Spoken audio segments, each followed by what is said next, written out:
Hello everyone, welcome back to my channel. Today's video is going to be my November reading update, but before hopping too far into it, hello, my name is Emily. This is MacInnis Mama, where you will find mostly bookish content, and in the month of December I am doing Vlogmas or a video every day. However, this is not my main channel, so if you would like beauty content from me as well, you can head over to my main channel, and if there's not a video here, there should be a video over there throughout the month of December if all goes to plan. I have mentioned a few times on my channel that I've been pushing really hard to hit 100 books read in 2022.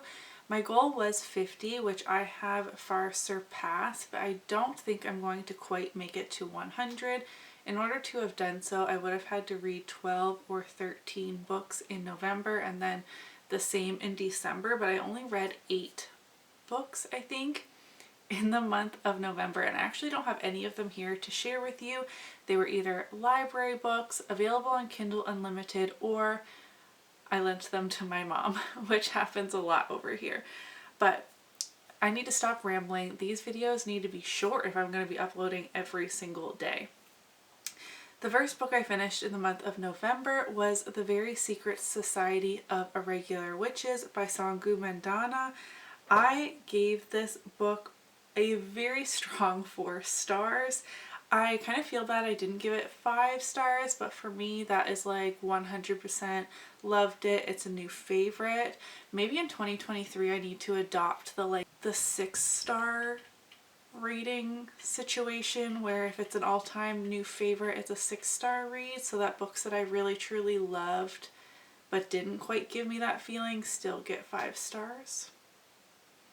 That's definitely something to think on. This is a cozy, witchy rom-com, and I was trying to finish this right before Halloween, but I actually think this time of year is perfect for this book, like November coming into December, because while it does start in the fall, and the US Canadian cover kind of gives it, so I'm blinking a lot because these lights are so bright on my eyes right now. Give it a Halloween vibe, but the UK cover very much gives it a late autumnal vibe, which I think aligns more with the story. We start off in fall, but we go through like winter solstice and stuff with our characters, so that's kind of like Christmassy, if you will. I had a huge smile on my face while reading this book. The children characters were probably my favorite. I haven't even given you a proper synopsis. We are following our main character, who is a witch, and she is hired to become a witchy tutor to these 3 orphan girls who are being raised together. And they are also witches, but they have a lot of unruly magic and they need a more mature witch to come and tutor them. And I love the age range of characters we get in this book, and our main character is in her 30s. In a rom-com, I feel like I haven't personally read a lot of romance books where the characters are like more my age and not younger, and we also have some older characters, and we also get the children, and it's just a wonderful grumpy sunshine romance time with some witchy magic involved. So we had a lot of different ages represented in this book, as well as LGBTQ rep and POC rep. Like, this was a very diversified book, short, amazing read. I think I want to bump it up to 5 stars now. Then I started reading books for my extending spooky season reading vlog, which I can link up in the cards. I felt like I didn't read a ton of scary books in the month of October, so I kind of made November my spooky reads month. So head over and watch that vlog if you are interested. But I did read A Dowry of Blood by S.T. Gibson. I did give this 4 stars. In this, we're reading letters from one of Dracula's brides, and you know by the first letter that she has killed him. And she's kind of recounting their lives together through letters to him after the fact. And so we know she kills him, then we go back to day 1 and go through their lives, through the centuries, through their family growing, I guess. Like, he takes on other spouses. This was like literary fiction with a like a paranormal twist to it, because while it is a vampire story, it is more like a deep dive into their relationship with no real plot, if that makes sense. Like there are a few like vampire-y elements, but them being vampires weren't really the center of the story. Like it was less paranormal slash fantasy than I was expecting, but I still give it 4 stars because the writing in here was incredible. I then DNF'd at 23% The Blood is Love by Karina Halley. This is the second book in the Dark Eyes duet, the first book being Black Sunshine.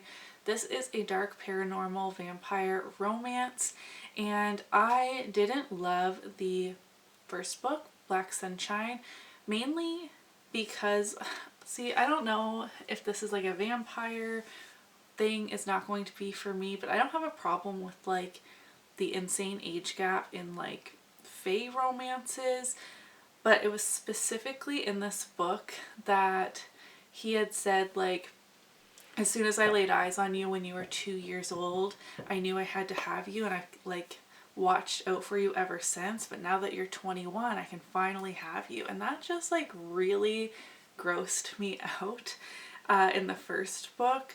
And then like it's very spicy, and as I was reading this, I was really trying to push for 25% before I made my decision, but I was like, why am I doing this to myself? Hannah told me that DNFing is self-care, so I took her advice to heart. Just there are things that just weren't making sense. The way our characters, like the dialogue and what they were talking about, I was just like, that came out of left field. That doesn't even make sense to what you guys are doing. And I didn't like the characters. I found them annoying. And also there was like the most cringy spicy scene that I think I read like this the whole time. So I just DNF'd it. I don't know what to say besides that. I then listened to the audiobook of Beneath the Sugar Sky by Shauna Maguire. This is the 3rd book in the Wayward Children series, I believe. These are adult portal fantasy novellas. Would you consider them novellas? They are under 200 pages. And I'm really liking this series. I think I've given them all 4 or 5 stars so far. I gave Beneath the Sugar Sky 4 stars. I do especially love listening to these on audio. I think the narrator does a really good job. In the series, you are following Eleanor West's home for wayward children, which is kind of like a halfway house for kids that are returned to the real world, or like kicked out of their portal fantasy worlds, which their portal fantasy worlds are their perfect ideal worlds for those children, which as a mom I found really hard to like wrap my mind around at first, because some of these portal fantasy worlds are very dark in nature or just like very strange. Anyways, they're dumped back on Earth and they just like can't adjust back to the real world, so they kind of go to this boarding school, if you will. And Beneath the Sugar Sky, they go on a grand adventure, but the Sugar Sky is in this like Candyland or bakery kind of world, which was really interesting, and I really loved listening to that book. I then read Long Live the Pumpkin Queen by Shay Earnshaw. I unfortunately gave this 2 stars. This was marketed, in my opinion, as a YA novel, what happens after The Nightmare Before Christmas, which I always feel like I need to say I really do like the movie. I watch it every year with my children, but I'm not like a die-hard Nightmare Before Christmas girly, if that makes sense. Like, I like the movie, I watch it every year, like I just freaking said.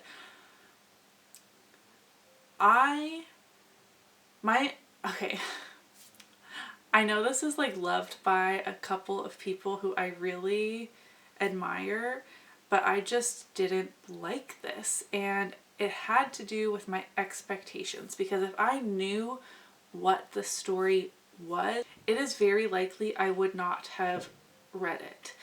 I was under the impression that it was YA, not middle grade. And based on the back and like what some people were saying of it, I was expecting kind of a like dark fairy tale vibe, and that's not really what it is. So you're following Sally. She's now the Pumpkin Queen because her and Jack got married, but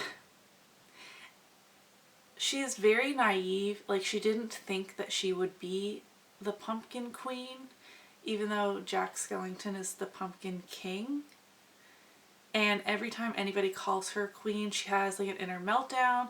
I found the writing in here to be very repetitive. Her dry leaves rustled in her chest so many times. And it wasn't the amazing writing I expected from Shea Earnshaw. I have read like The Wicked Deep by her, and I really loved that book. And also it was just very monotonous, meandering. Sally goes to like all the other doors, and there was nothing new really. Like, I talked about it more in my reading vlog, but just imagine what you think a Valentine's Day town would look like, or an Easter town. That's what it is. Like, there's nothing really special about it in my opinion, so it just wasn't for me, I guess. I then read A Court of Silver Flames by Sarah J. Maas, the 4th book in the ACOTAR series, and do I dare say this might be one of my favorite books of the year. I still haven't sorted out like my favorite books of the year, and it's Vlogmas already. I need to get on that. But 5 stars, of course. Nesta and Cassian are my favorite. This is my favorite ACOTAR book. I don't know if that's, well, I feel like most people like Akamath most.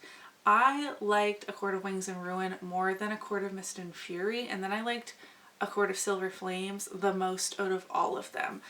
I love the mental health representation in here. I liked that we were up and down. I heard some critiques of people being like, she's always just falling backwards, but isn't that more realistic? Like, when I am in a deep dark place, which I have been a few times in my life, and you're working really hard to like trudge up out of the trenches, haven't you ever slid back down a little bit before? Do you know what I mean? Like, Nesta is in a very dark place and she is working to come out of it, but she has some relapses or continued mistakes, and I just like how that was represented in this book. Also, this was so spicy, but I was definitely here for it. This is going on longer than I meant to. Sing Me to Sleep by R.M. Virtues. I gave this a generous 3 stars. This was a paranormal romance novella available on Kindle Unlimited. We have a main character who is suffering from PTSD. She is given a new medication because she has not slept in months. Every time she falls asleep, she has horrendous night terrors. So she's given a new medication, but one of the side effects is sleep paralysis every morning. So when she wakes up, her eyes pop open, her body does not move. In those instances, every morning or like early dawn, whatever, a demon comes to visit her, and they have this very spicy time.